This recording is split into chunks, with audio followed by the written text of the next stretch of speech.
So when it comes to a mother-enmeshed man, it would be easy to say that he is like every other mother-enmeshed man, and that they are all the same. Now, while putting a man like this into a box can allow someone to settle their mind down and give them a sense of certainty, it doesn't mean that every man in this position is the same. Of course, there will be a number of similarities, which is why they will be called a mother-enmeshed man.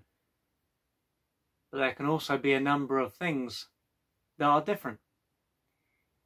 So when it comes to a man who is in this position, his life is going to revolve around his mother, and he will neglect his own needs and life and be overly preoccupied with his mother. And his emotional survival will be attached to his mother. And so deep down he will believe that if he doesn't do what his mother wants, his life will come to an end. This is how it would feel if he was to embrace his true feelings.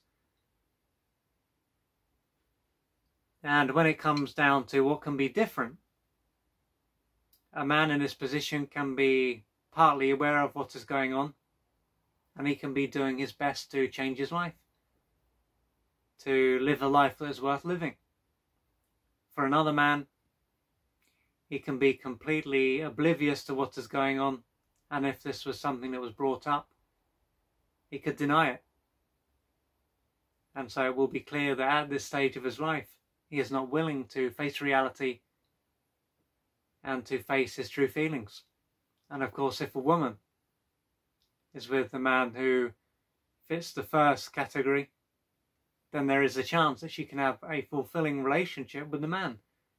But if he fits into the second category, then there is a chance that she will be wasting her life, because he might be this way forever. And another thing that can be different is that a man in this position can be partly connected to his body, and so from time to time he will be in touch with his needs and feelings, and again this can give him a greater need to break away from his mother.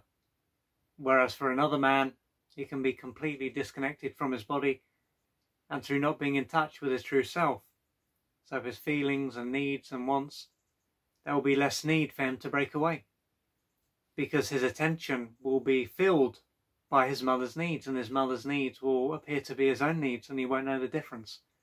Whereas when a man is connected to his needs from time to time, he will be able to see that there is a difference. And another difference that there can be is that for one man, he can be completely out of touch with his aggression. And so he will be stripped of the power that he will need in order to assert himself and to break away from his mother. It will be like he has been castrated. Whereas for another man, he can be partly connected to this aggression, so from time to time he can connect to it. And this form of energy will be incredibly important when it comes to him breaking away from his mother. And these are just a few of the differences that there can be from one man who is enmeshed to another. And regardless of what a man is like, most likely during his early years his mother would have used him to meet some of her adult and unmet childhood needs. And so he would have lost touch with his true self and his body, and he would have been forced to focus on his mother to create a false self that would allow him to be there for her, to be her parent or her surrogate spouse, as it is often said, and to abandon himself. Because of course at this stage of his life he wouldn't have been able to do anything. He simply had to adapt to what was going on.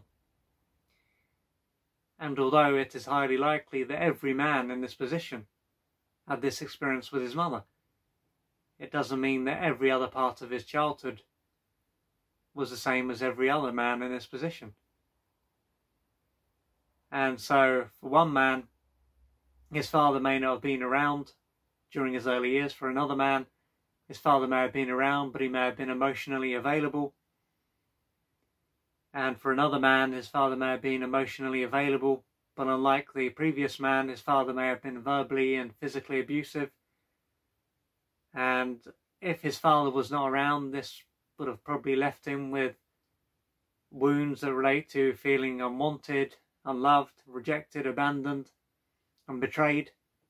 And if the father was around, but he was emotionally unavailable, he can also have these wounds, but also he can have, this is if he was physically abused, he can have wounds that relate to terror and incredible fear and the feeling of being annihilated.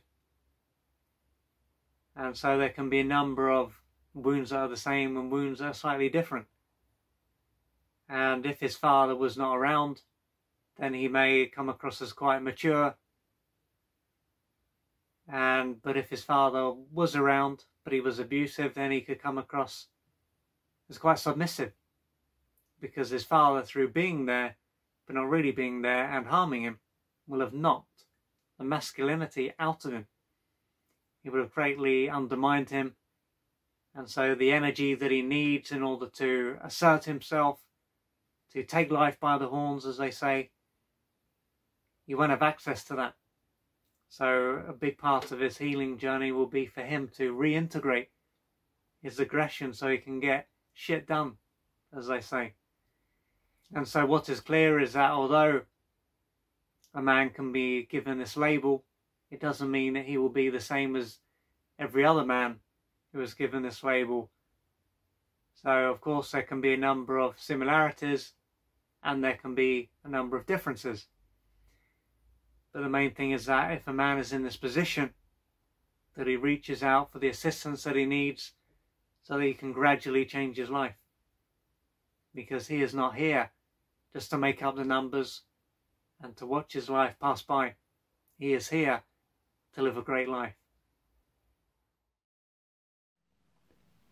To find out more about the services that I offer and how I can assist you on your journey, go to www.oliverjrcooper.co.uk or email me at info@oliverjrcooper.co.uk. I'm looking forward to assisting you on your journey.